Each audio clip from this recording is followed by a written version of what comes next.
not a lecture. This is a conversation. What I'm going to do today is I'm going to share my experience with you. Leadership is a journey. And I've been through that journey. I've encountered a lot of challenges in that journey. And my goal today is to share those challenges with you. Those challenges are mine, but I'm hoping that at the end of our conversation, those challenges are going to be yours. So this small card that I have in my hand is a card that every Boeing leader has. On one side, it says management model. On the other side, it says leadership model. So management is not leadership, and leadership is not management. As our leaders grow, Boeing grows. As African leaders grow, Africa grows.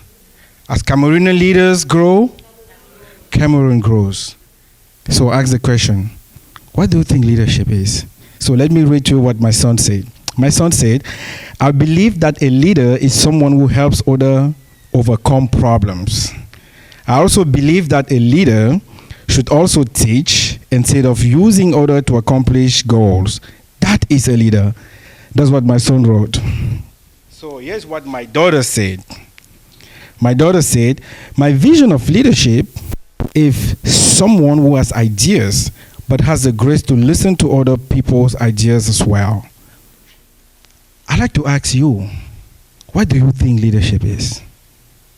Because when you look through the lens of corporate America, leadership means one thing. But if you look through the lens of the philanthropist, leadership means something else. And if you look through your lens, your Cameroonian lens, it may mean something completely different. So because it was really difficult, I decided I'm going to leave it alone, because I'm sure that this is a room of very accomplished professionals and quite intimidating, by the way. And I thought, why don't I just share my experience and take you through those challenges that I had over the course of the years and ask you those questions that have been asked, or ask you those questions that I've asked to myself. So I realized that one thing always comes in mind when we talk about leadership is impact. Please keep that word, keep that thought, impact. Look at all the leaders in history that we've grown to know, to love, or to hate, by the way. Think about Nelson Mandela, the impact he had. Think about Malcolm X, the impact he had. Think about Albertina Sisulu, the impact. Think about Patrice Lumumba, impact.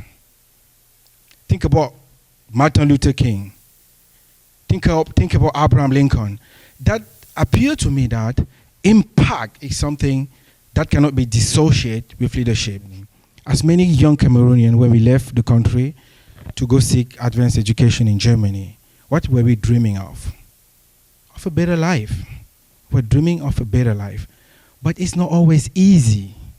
This is a challenging journey. Very challenging.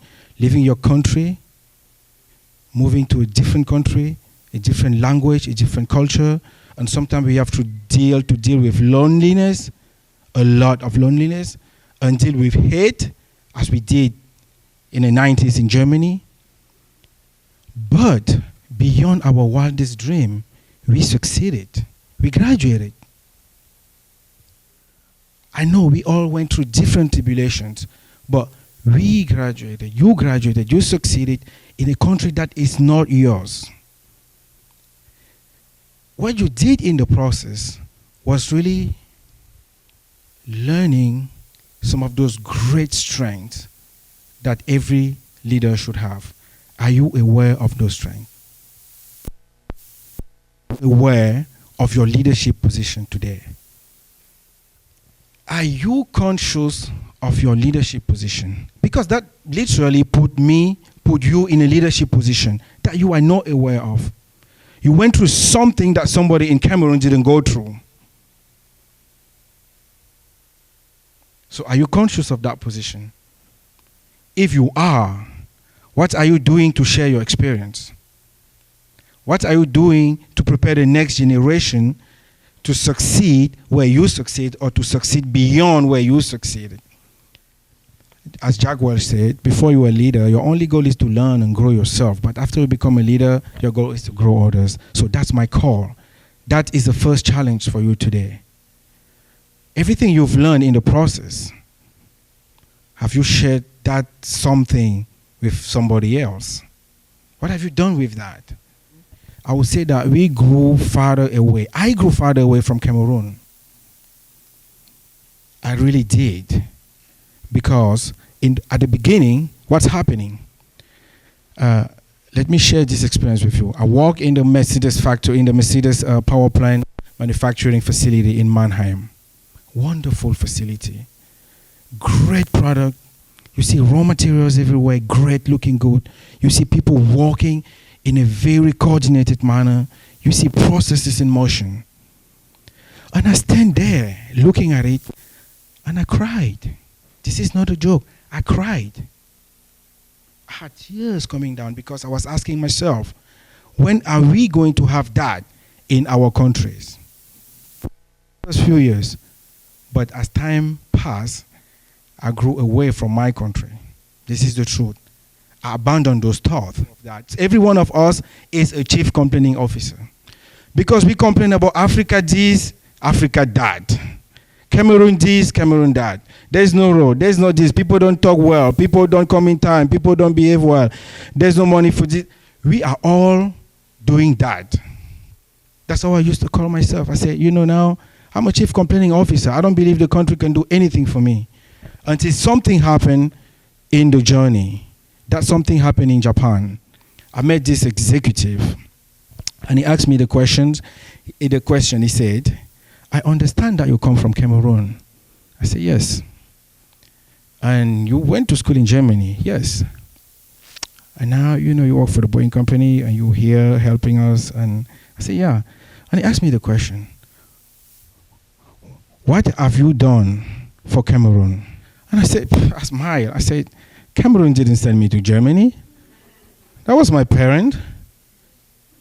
Cameroon didn't help me pay my bills. Cameroon didn't take me to work. I was working and, jobbing and going to school at the same time. Cameroon didn't help me go through all the challenges I went through. The question may be, what has Cameroon done for me? And he said, no, Wandji-san. He said, no, Wandji-san. This is not the question. The question is, what have you done for your country? Because you are associated for that country forever. That country's flow in your vein, in your arteries, like your blood. And he continued by saying, what is your legacy as a Cameroonian? At the time, I thought, oh no, I'm too young to think about legacy. That's what we usually say, right? Oh, come on, why are you talking about legacy? I'm only 20-something, I'm only 30-something, I'm only 40-something. Let me talk legacy when I'm 60-something. That is wrong. And that was a wake-up call for me. And I'm asking you the question today as challenge number 2. What is your legacy as a Cameroonian professional? But I kept thinking about that question, what is my legacy? But I didn't stop complaining. I was still a chief complaining officer. When you are used to those standards, you're used to some compensation level on some certain things, then you start seeing what Africa has to offer. Then you start thinking, maybe that's not the right decision. You have a family to feed. You have kids to send to college.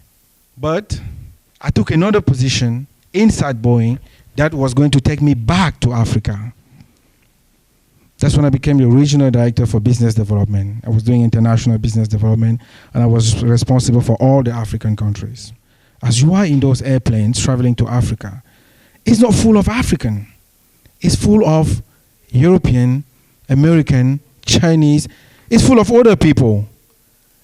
Then I was asking myself, what are those people going to Africa for? That was my first encounter as a professional with the African continent. You know what I realized? The continent is vibrant. There are a lot of things happening. And nobody in this room today will try to prove me otherwise. Because you cannot. Things are happening And one day, I was talking about all these things that I'm struggling to do. I want to start project in Africa.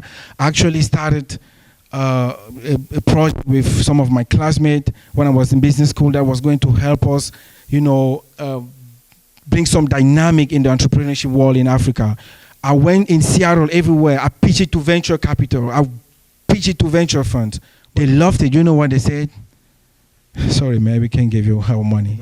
And I was talking to my entrepreneurship professor. That's going to bring us to our challenge number 3.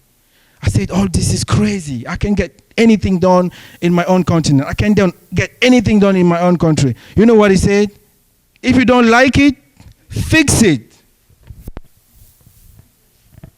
My challenge, that is yours.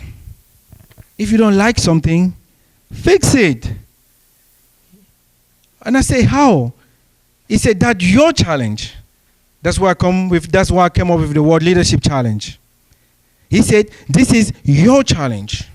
That's what he told me. He said, as a leader that you are, as a leader that you are aspiring to be, this is your challenge.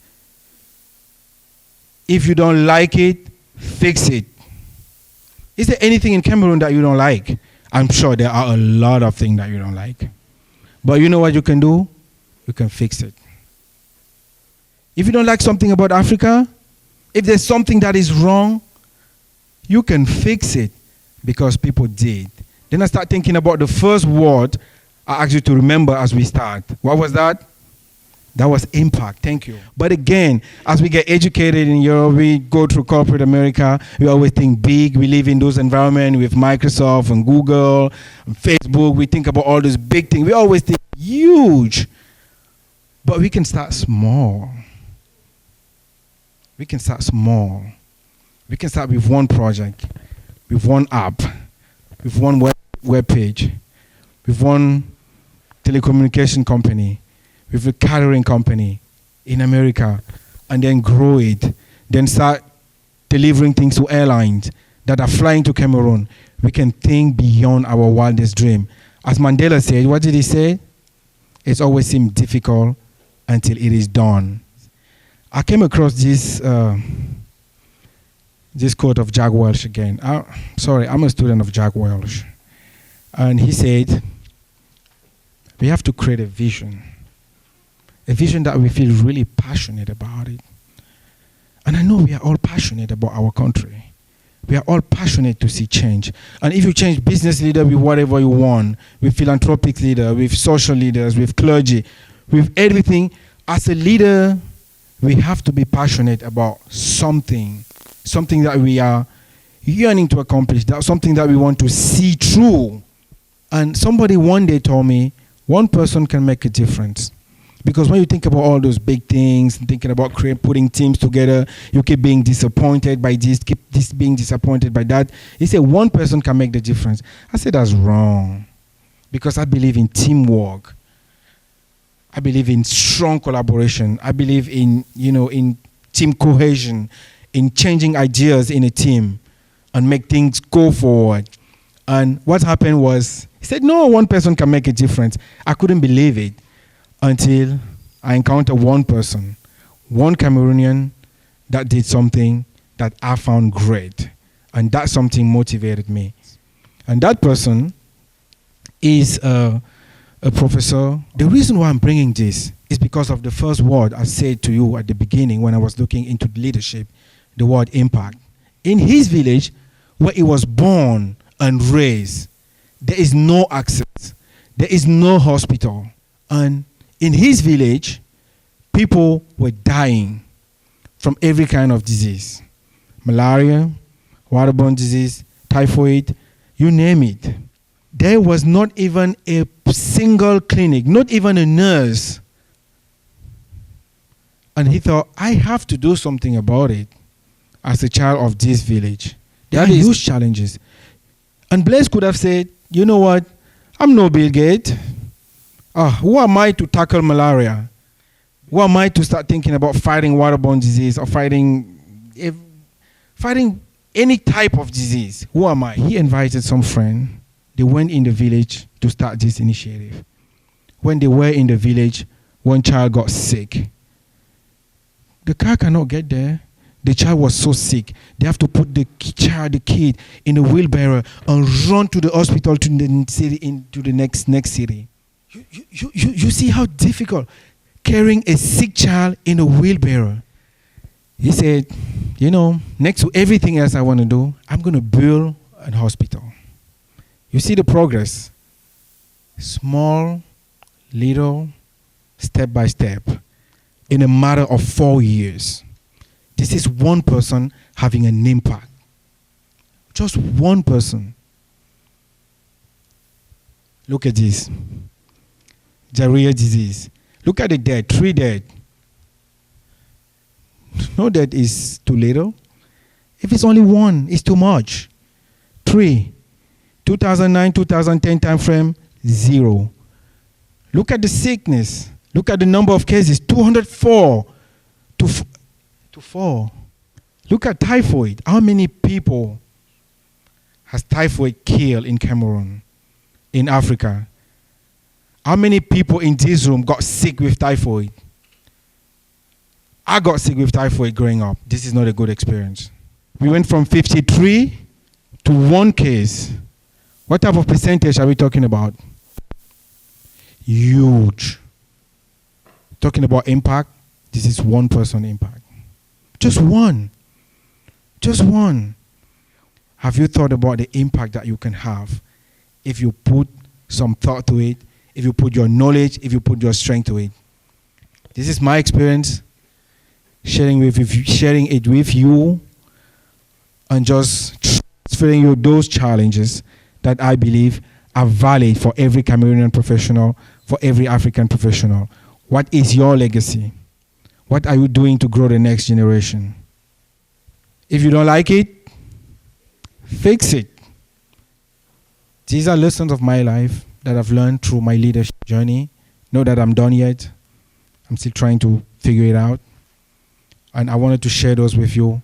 And please, I want you to take those challenges. Those challenges are yours. We really are what we repeatedly do. It's a habit. If we decide to do it and we do it every day, we're going to get there. I've learned it throughout my career. I try to apply it to my life as much as I can. And this is the quote I want to leave you with. So is leadership. It's not a position. It's not a management career. It's not being VP of a corporation. No. It is a habit. It is how you define yourself. Thank you.